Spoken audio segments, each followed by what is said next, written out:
Welcome, beautiful people. Welcome to yet another video. I hope you guys are feeling great. I am glad to be back with another video, and in today's video, I am giving you guys a break.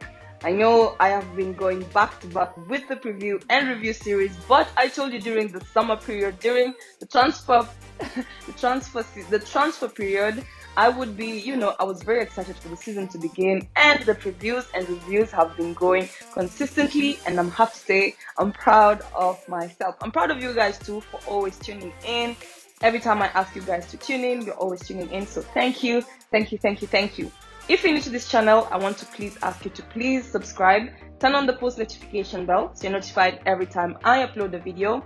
And in today's video, we will be diving into what is the latest around Chelsea, some Chelsea news, a bit of fun, a bit of good news, a bit of bad news. Is there bad news? Well, depends on how you look at it, but it's for you to decide. Otherwise, let's just right into it. In terms of the first news, Christensen has been set to allegedly renew his contract. Now, his contract was set to come to an end, including the likes of Aspilicueta. He's also said his contract is also set to end by the end of this season. So it was really nice to see Christensen finally being able to renew. And although it is yet to be reported by Chelsea, of course, Fabrizio Romano confirmed that he is on the way to be signing his new contract. I have to say, in terms of Christensen, it's really nice to have him on the pitch. Of course, he's been getting more times done as compared to Thiago Silva, although Thiago Silva was a bit out for a while due to an injury. But it's nice to see that, we want to have Christensen in our squad. We know what he brings to the table. Great defender, very tall. And when he's called upon, he always shows up. So this is great news in terms of Christensen. I hope the details pertaining to his contract will be dropping in a few. So, of course, when I get to the information, I got you guys. Then, in terms of the next story, we have Rudiger.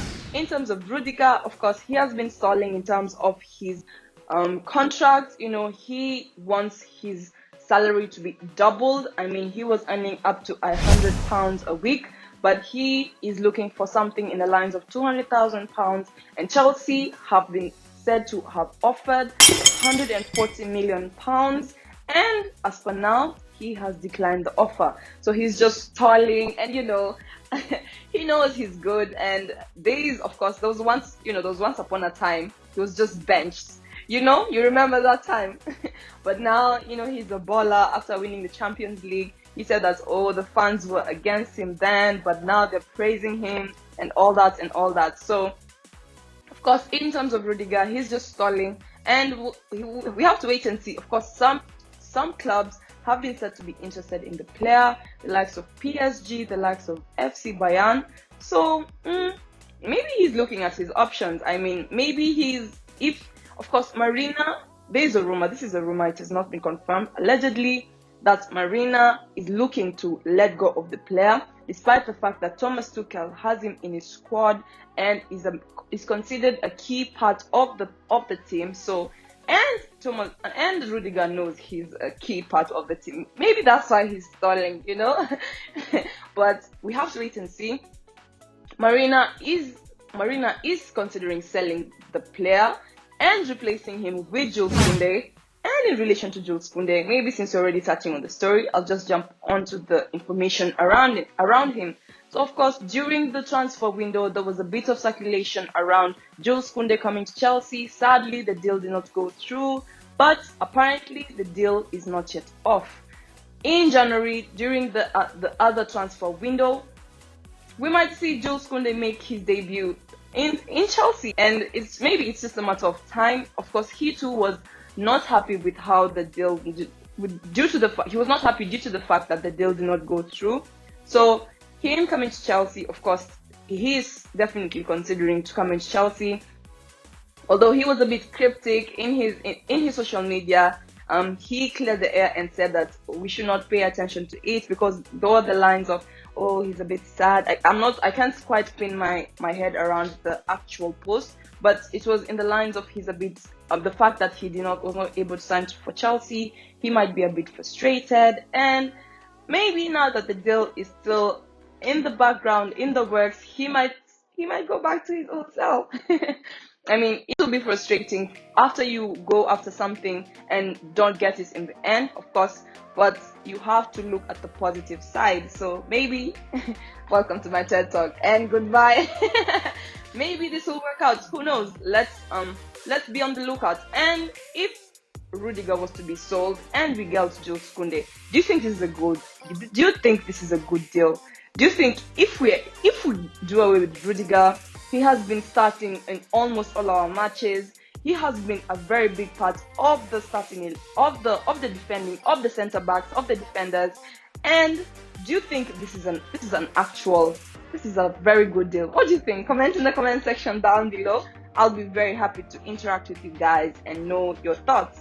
Yes, in terms of Jorginho, of course, I mentioned that this will include a bit of a light-hearted moment. And in terms of Jorginho, of course, Jorginho is throwing shade and he does not give two shits about it. And I have to say, I mean, I would do the same. He has achieved so much over the past 1 year, and he's flexing on the gram with all his medals, as it should be. I would do the same. I mean, he is shutting down all the haters. I know one time I bantered him. A moment of silence for me and my bantering towards Jorginho. Where the hell did Jorginho come from? Guys, you have to agree with me that Jorginho will not start the Champions League. Guys, if this is how he's going to be playing, they were bullying him literally from... Yes, but I know after I bantered him in that video, a few consecutive videos came afterwards and I cleared the air. I said, I don't have any hate whatsoever towards Jorginho, but there's sometimes on the pitch players do not perform. But we should not go on to abuse them. Maybe you can banter in the lines of, oh, he should have done this, oh, he could have done this. Yeah. I'm not saying I'm an angel or I'm perfect, but I think you get the point. Yeah, but congratulations to Jorginho for winning men's player of the year. He will be rubbing it on the faces of the haters for a while, and it should be like that. I expect it to be like that. I'll probably do the same thing. So congratulations to Jorginho. Moving on to the next news, of course, the front three. I have to talk about the front three. So guys, in terms of the front three, Thomas Tuchel has been trying different rotations of the forwards, and we have been able to see different combinations. But of course, for me, the one that stood out and the one I feel like has more chemistry, has more accuracy in terms of passes, in terms of pass completion, I feel like Kai Havertz, Romelu Lukaku, and Mason Mount have been doing absolutely well. So in terms of the front three, those are my go-to. Now, we have many more tournaments coming. I mean, we have the FIFA Club World Cup in December coming on, and I have to say there's going to be a lot of rotation. The likes of Timo Werner, he has become a super sub in quotes, and I have to say that Timo was struggling a bit in terms of finishing, in terms of his pace, in terms of his pace. I feel like he's really fast, and when he's called upon on the pitch, guys, Timo Werner always shows up. Despite the banter, despite the misses, he's always there. So the fact that Timo Werner is not getting a lot of minutes to start should not put him down. We'll be getting definitely more tournaments and more games, so he should just be calm. In terms of Hakim Ziyech, of course, he too was able to start, I think, during the Aston Villa game. He was struggling a bit, and I feel like in terms of Ziyech, he's not in his best form yet.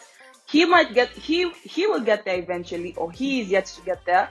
But for now, he is still building up to it, and I feel like in terms of starting, Ziyech shouldn't be our go-to. Okay, you might disagree with me, and you might tell me in the comment section down below, but I feel like our go-to should not be Ziyech in terms of starting. Maybe a substitution, but maybe I'm wrong. Comment in the comment section down below. But in terms of the front three, my go-to front three, of course, we also have the likes of Christian Pulisic, who is currently out on injury. Pulisic is so injury prone. What will we do about it? Should we sell him? Should we sell him? Let's go of him, because these injuries are too many, guys. Last season, same story. This season, we're off to the same start. So we have to do something about this Christian Pulisic injury issue. And for now, the go-to front three for me is Mason Mount, Kai Havertz. I know Mason Mount was not at his best at Zenit, but I feel it's due to the fact that he was rested. Mason Mount, if he's not rested, and he's mostly not rested, he's always in the pitch. He's always on the pitch. I don't know why I keep saying in the pitch, but he's always on the pitch. He's always on the pitch. He's always showing up, showing up and giving it his best. So in terms of Mason Mount, I feel like the fact that he was rested just sets him off, and he has to start all over again in terms of, getting the pass accuracy and everything. But the banter should just stop. The online abuse, I know, guys, he's human. He's bound to make mistakes. So no Mason Mount slander is tolerated here whatsoever. I feel like players make these mistakes, and yes, if it continues, after a period of time, we might go on to the line. We might go on to say that he's not doing so well, and maybe he's not the one. But as for now, guys, only one game. nah. But in terms of my go-to, Mason Mount, Kai Havertz, and Lukaku is my go-to. So comment your go-to front three, and who do you think Tuchel will go with during who do you think Thomas Tuchel will go with during the tournament available in this season? And of course, to finish it off, we will be facing Tottenham on Sunday, and you guys should be on the lookout for my preview on Saturday. Yes, so be on the lookout for my preview. I'm very excited for that game. We'll be facing a very strong team. I mean, Tottenham has one of the best strikers, but we too have a very good striker. We have one of the world's best. He has played on an international platform. He has played. I mean, guys, it speaks for itself. Yes, it is what it is. In terms of Romelu Lukaku, we also have a great striker. So as much as Tottenham is a threat, we have our threats too. We will combat them with our threats. So I am not a tad bit worried. I'll be diving into that in my preview, so be on the lookout for that. I'll definitely keep you guys posted. And in relation to Sunday, maybe I thought I would mention, in terms of Son, he has been working really greatly with Harry Kane. Their chemistry is, wow, it's just beautiful. And they have been doing an amazing job in Tottenham. So Son was not able to participate in the Crystal Palace game that happened over the weekend, although Crystal Palace just dusted off Tottenham. But Tottenham were down to 10 men, so they could not pull a Chelsea, versus Liverpool. They could not pull a Chelsea, and sadly they had to concede their first loss of the season, and it was not a good look. But I have to say, facing them on Sunday, we'll definitely have to bring our best foot forward. I have to say, I'm not worried, although we'll have to put on a fight. Yes, we'll have to put on a fight. And Son has been quoted to say that he will do his best, because he was out for the game. He was out on injury due to international break. He was out on injury. He said on the lines of that he's going to do his possible best, his level best, to be able to attend this game. And that just shows you how much he wants it. He wants it so badly, but so do we, and we will deliver. We know what we came for. We are looking for title. Anyway, guys, that was it in terms of my video. If you enjoyed it, please give it a thumbs up, share it with your family and friends, and don't forget to subscribe. Turn on the post notification bell so you're notified every time I upload a video, and I will be seeing you in my next video.